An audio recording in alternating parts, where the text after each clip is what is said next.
And today on All Things Conflict, I've got a really exciting guest who's actually in Nigeria.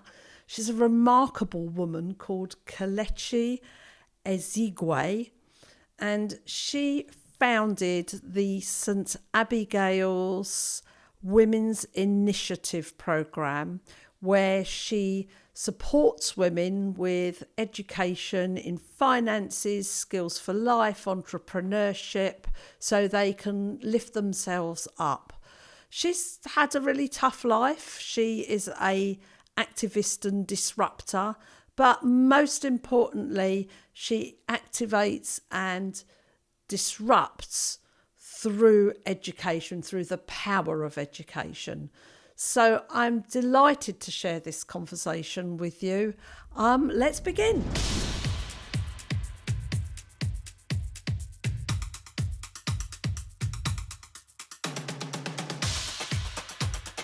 Kelechi, how amazing. Now, we met each other probably coming up for a year ago on a webinar. And I was just really taken by the work you do and, you know, how you came about to do that work with women, lifting women up, and through education and also helping people in violent situations. There was something touching in me about the courage and bravery, what you're doing, because you're sitting in Nigeria, a culture I can't possibly understand. But you wrote a book, and I'll talk more about the book later, but I'd love to just read one of the paragraphs on the back, just to get us going into the conversation. So, the eyes of the hyena are sharp. He can smell his prey from afar. When he plays with his prey, paws and kisses it with dewy eyes, it is foolishness for the prey and utter stupidity to think that this is love. The realization comes only when he has become a meal, completely vandalized and battered. This is the summation of our love story with our leaders. That's really powerful stuff. And I would love you to pick it up from there and what that means to you, what those words mean to you when you wrote them. Thank you, Maria. Thank you for having me.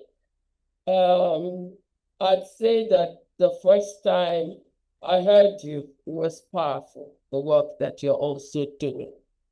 And when you see a woman who's in there done powerful work, it resonates with your own kind of work that you're doing.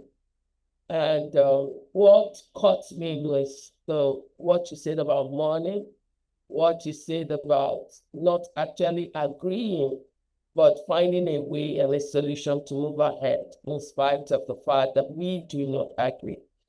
And it stuck with me, and it changed the way I did conflict resolution, right?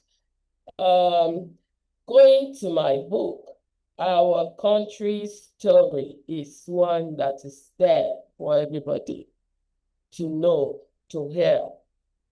And coming from a developing country, there's so much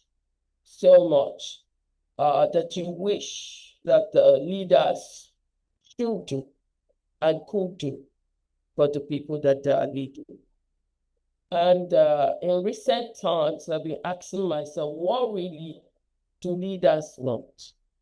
You already have the office, you already have the sources, you already have the opportunity to actually help your people live a worthy life. Everybody wants to live a worthy life.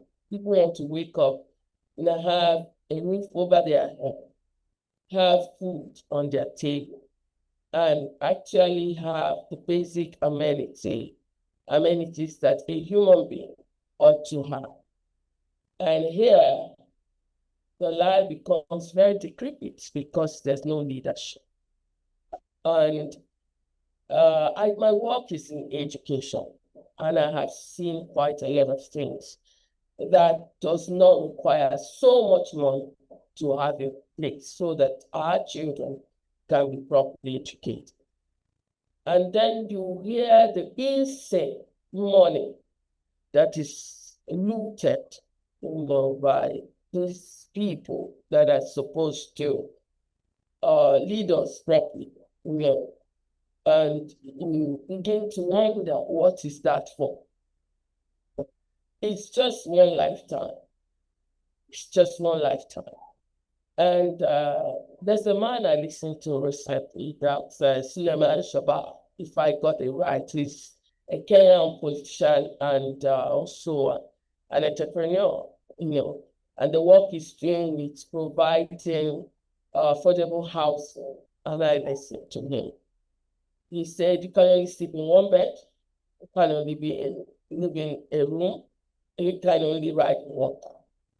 And that's the work, that his work is now beyond materialism, and it's now to make sure that other people, benefit from what God has blessed them with. And so this book that I wrote is out of observation, observing my country with tears in my, I'm a very observant person. Year after year, you say, okay, there's a change of government coming and things will be different. You hope, you pray, and then the next government comes and it becomes worse. And you say, okay, this government has come. The next one is coming. We believe that things will change, that things don't get better. And so that's the reason, the outcry in the book. A lot of people say that I was mourning. I don't know I was mourning. I was just pouring out my heart as regards what we have seen as a people. And it doesn't get better when you hear the numbers of how much people go into governance and make for themselves instead of allowing these things to go around and provide basic amenities for the people that need it. And that's why the outcry. And if I may add, in recent times when I look at the world politics, because I no longer want to look at what is going on in the media. There's so many voices out there. Social media has made it impossible to even hear yourself, because everybody can actually put on light and sound and say stuff. So there's so much people going out there saying a lot of things, and you look at world politics and your heart begins to sink, and you wonder whether leaders are truthful, what are they about? Is it about securing the lives of the people that are being governed and making sure that they live like human beings? If you open the book, I began to say, if you're red, white, blue, violet, whatever color, you're first of all a human being, and that should warm us. So it's the cry for my country to be better. And that's why the book, and that's why I do the work I do in church.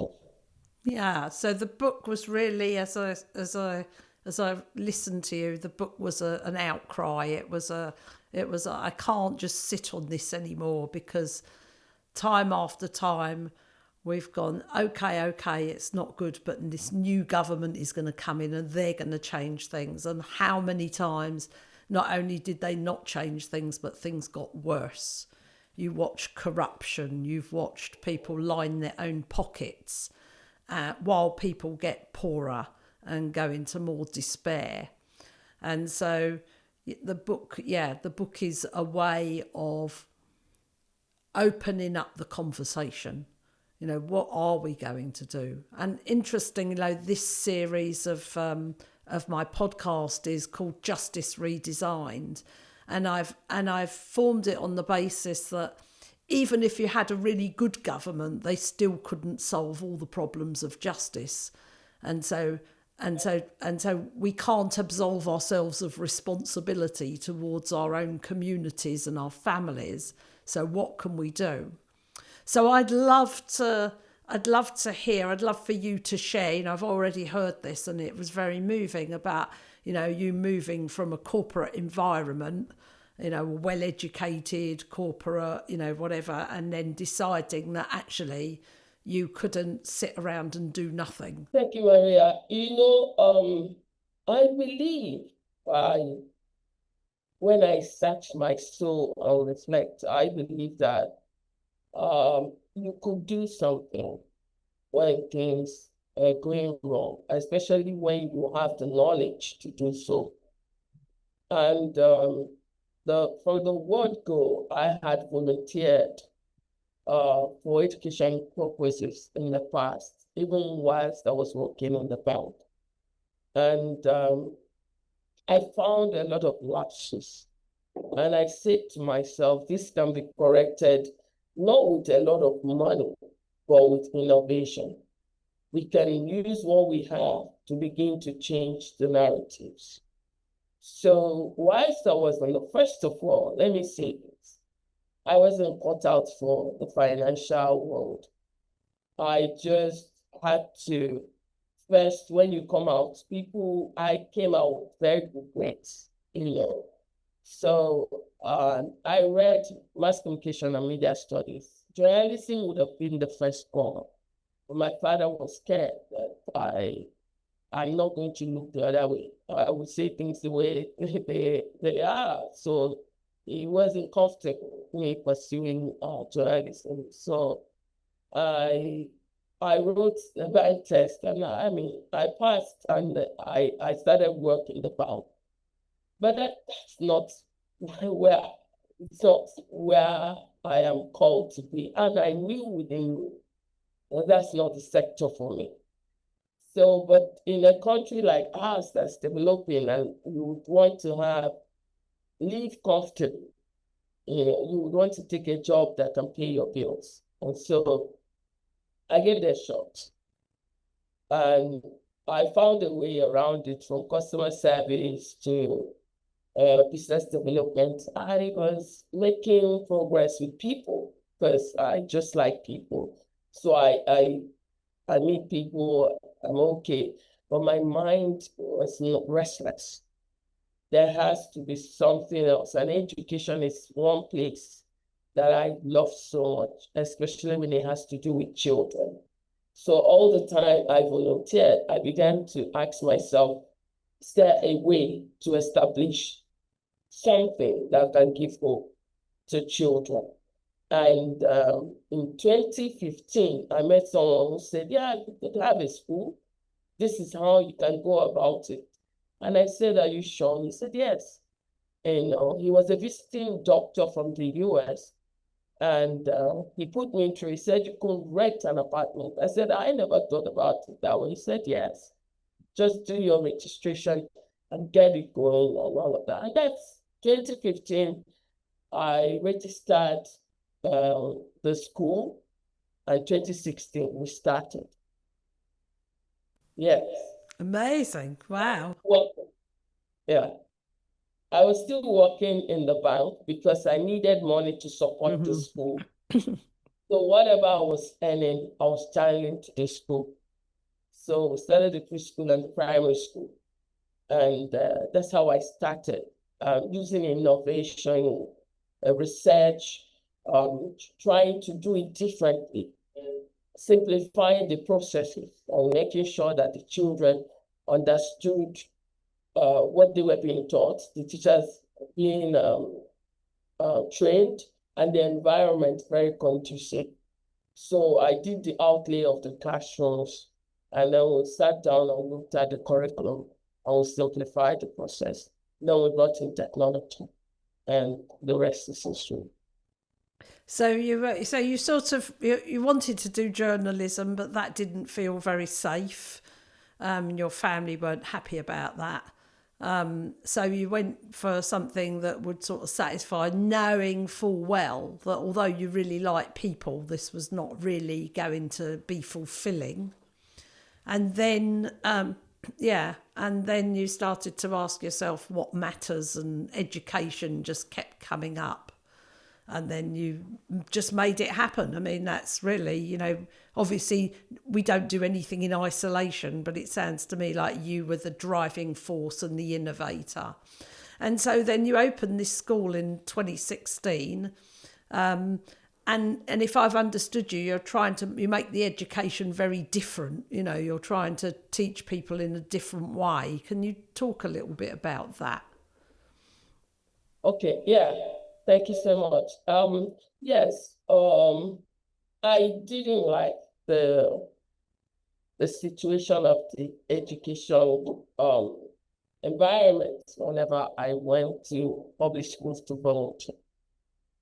And my children, as at that time, they were in a private school. I also didn't like what was going on there. And to be honest, my children became the driving force. I didn't feel they were improperly educated. And I felt that it's something that I can do very well. And before I take all the credit, I'd like to say that my mother was a teacher. Only she's still a teacher. She's in her 70s. Yeah. So, she taught through the primary schools, the secondary schools, to becoming a professor in the university there. Yes, so I grew up in an academic environment. Mm-hmm. So I knew that things can be done differently. But nobody expected me to go and start a school. Everybody expected that I would go in the financial sector. But my teachers in the university thought that I would be better off in the education sector. I had so much to give them. So eventually, it's the passion and the fact that I didn't like what I saw. All the time I made contact with children. I knew that there were different methods, and we brought it here, and it's working. And parents are so grateful that we could do this. In as much as it's like, it's too much sacrifice, I'd say, because you have to just roll up your sleeves and go to work.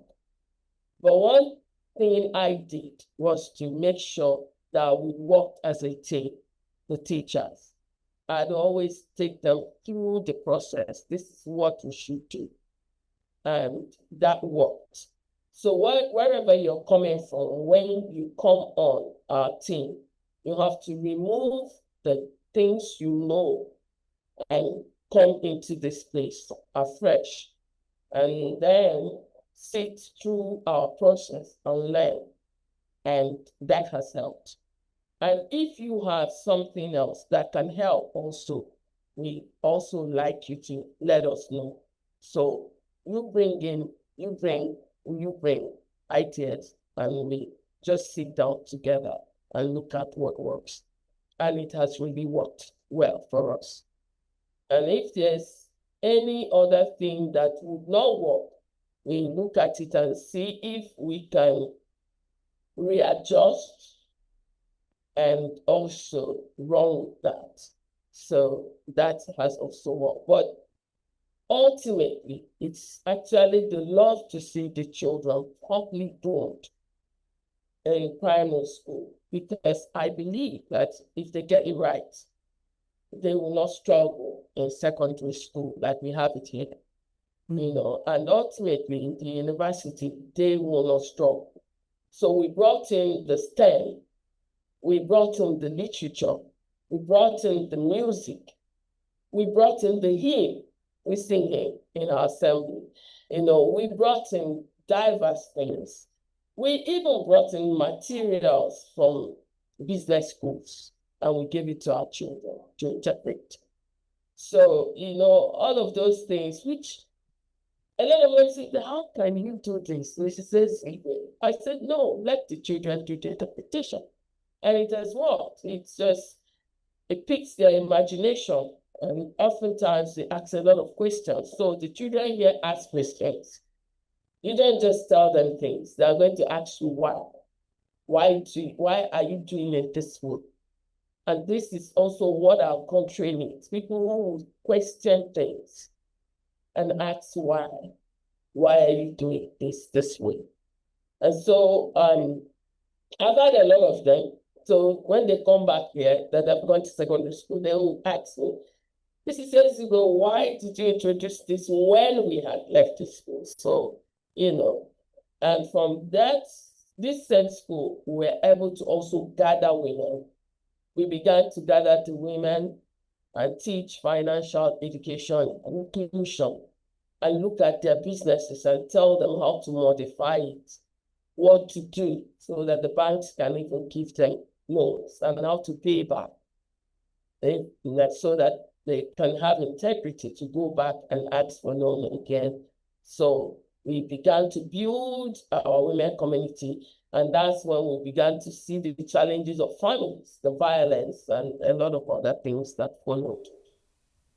So if I've understood you, you took the children, you identified the difference between stuffing children with useless information in a container in which they're not supposed to sort of ask any questions or challenge the learning in any way. So you got them out of this, we just stuff kids with information that may or may not be useful, into supporting them to learn the skills that are going to help them to navigate the world. And one of those things is to challenge what's in front of you intelligently. That's really what I got from listening to you, which of course is needed in schools all over. I mean, even where I am in the UK, we could do with some more of that. And then doing that in a container that is loving and caring rather than fear-based or punitive. And then I understand that, out of that work, and I heard you talk about helping women, but you started because you're obviously dealing with mothers, and you started to see the needs of mothers, not just around their financial well-being, but also violence towards women and, abuse and loss of voice and powerlessness. And so I'd love you to talk a little bit about, where you went in that field. Our world, the world of women, is a challenging one. I don't want to say difficult one, but I'm grateful for education, and I'm grateful for women that open the doors for other women. I'm grateful for mothers who continue to stand up for their children and insist. I'm also grateful for women who insist in workplaces that other women should have opportunities for girls. Where I'm coming from is very patriarchal, if I can say patriarchy. It's very, very prevalent here. And you are raised to see yourself as worthy only when you're married. So there's a stigma around, you're not married. Oh, okay, you're married, and then you left the marriage. And a lot of things. So you're married, you don't have children. And you would wonder that it's only for people who are not educated. You'll be shocked that even amongst educated people, there's a lot of these things going on, and it's difficult for people to come out and talk. So right now, there's been improvement. People are now talking and seeking counseling, but it's not the way it is in developed countries. No, it's not. So even now, I have a particular situation. The woman ran into the school and said to me, he almost strangled me. Yeah. And showed me her neck. And I was shocked. And even now, we're still trying to cancel her and find a way around it. She's, most times in trying to sort out these kinds of issues, you have to be careful. Because sometimes some of the women, they go back to their abusers. So it can put you in the middle and you can become confused. Mm-hmm. Because after you have counseled them and asked them to remove themselves from the place of abuse, it's very possible to find them the next day with their abuser. So what we do is that we continue to educate and open lines for counseling. And we continue to tell women that they're not less. In a place where people can look at you and tell you categorically that you are less, no matter what you have achieved in society, only because you are female, you're a woman. And you see it every time. I've been through it, but this is just an aside. So I know I had an issue with my car, so I called the mechanic, and when he was saying something, I said, I wish your husband was here because you're a woman, you won't understand what I'm saying. Oof. So it was terrible. And I looked at him, I said, what are you saying? He said it again. I said, don't say that. I have a brain. I understand what you're saying. By the way, I've driven this car for more than 5 years, so I know the challenges of the car. And you are telling me that you don't want to talk to me because you need my husband to be around. Someone who can understand, because you don't think that I can understand because I'm a woman. Yes. So when you are in that kind of situation, just like I learned the last time I listened to you during the webinar, you begin to be patient with the people that bring up that kind of situation, because I believe that they do not even understand what they're doing or what they're saying. But some other times you actually need to put your foot down. Yeah, so that's the tightrope that you walk, isn't it? It's a tightrope because on the one hand, you're a disruptor and you're disrupting a toxic system using the most powerful tool of all, which is education.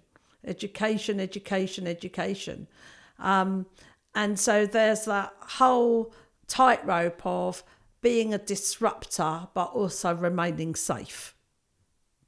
Yes, absolutely. And how do you navigate that? Because, I mean, I'm sure that the woman I'm meeting today is not the same woman that I would have met 30 years ago. I sense that you've been on a very long journey yourself.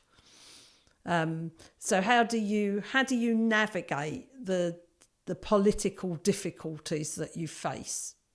I'd say in recent times, humility and patience. Before now, activism and being fierce about it. But it doesn't really work as such.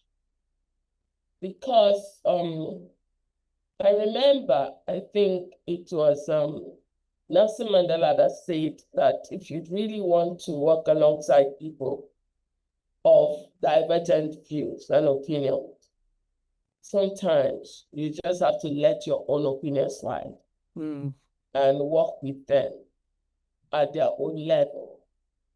to bring them up to your own level. I'm just explaining what I understood by what I'm saying. It was a long walk to freedom.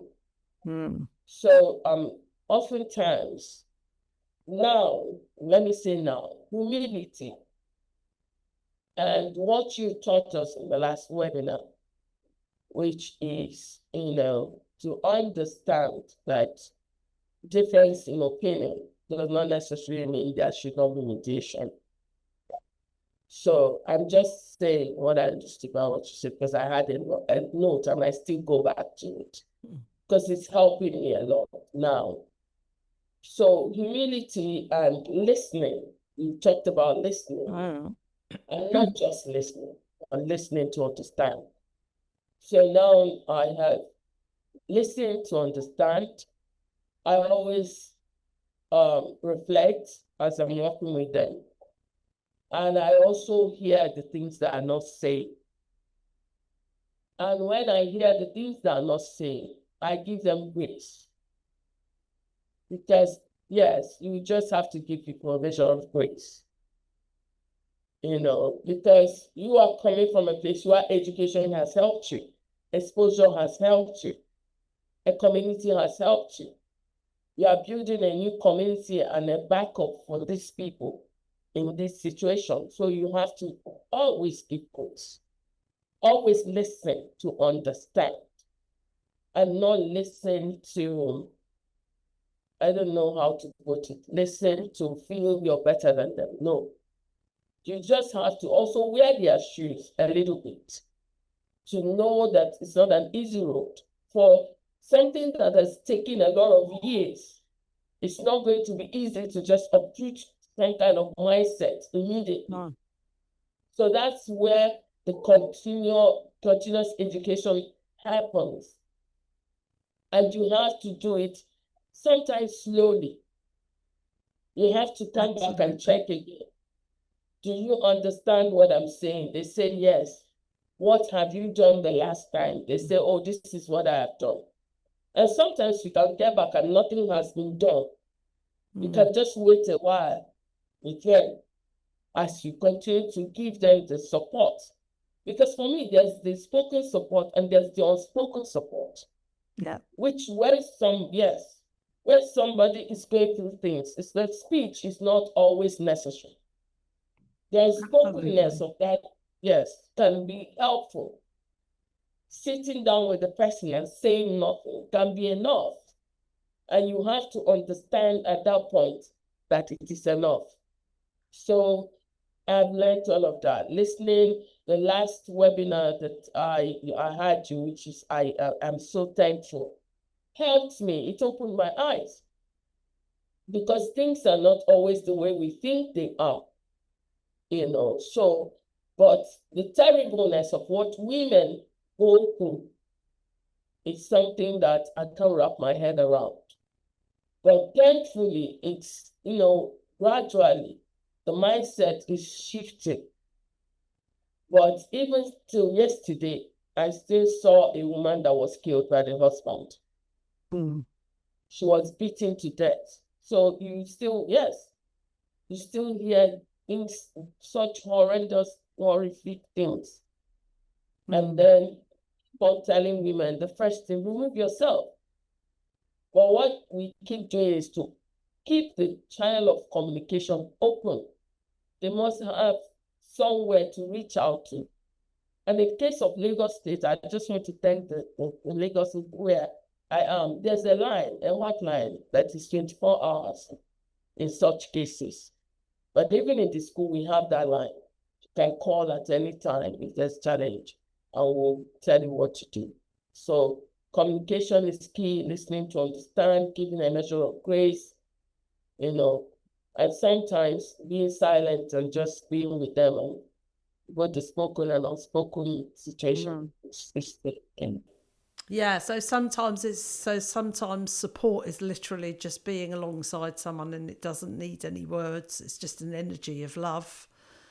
And then, change is not something that happens overnight. If we want to turn around something that's been culturally acceptable, it's going to take time and it requires perseverance and patience, and you're still going to lose people along the way. And so for me, you know, reflecting back what you were talking about, the greatest chance I have of being heard is to listen to the other person first and allow them to believe that they've been fully heard, and demonstrate they've been fully heard, because that's the greatest chance I have that they will then give me the same gift back. But to run in and tell people how it is, if they don't want to hear it, it will fall on it, and it could actually make things worse. Yeah, it's a remarkable life of thoughtfulness, consideration, and action and disruption. And I'm really glad to have met you, even though we're continents apart. I feel some kind of sisterhood towards you. And I do want to talk about the book. You know, the book's called Vultures of a Kind, and it's available on, you know, all the usual channels. You can pick it up on Amazon, and it really does give you an insight into oppression and how we might think about oppression and the despair that it causes in communities. It's a very brave book because you go deep into the grief and the mourning in a way that, you know, in a way that many things are very superficial. I found it deeply moving and a tough read, but I highly recommend it. So I am going to say it's called Vultures of a Kind, and it's written by my lovely guest, Kelechi Ezeigwe. And I thank you for this conversation and look forward to other things we might do together. But as just a final thing, is there just some message you would like to put out? Is there something you would like to say that you think would be worth our listeners hearing? You don't know what you have done.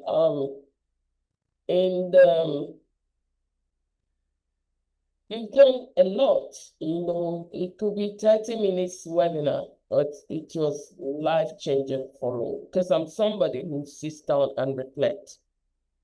What I have to say to everybody is that we are, first of all, human. We are human beings, and it should be enough. And I also want to tell women everywhere they shouldn't give up. And they should keep opening the doors for other women to go through.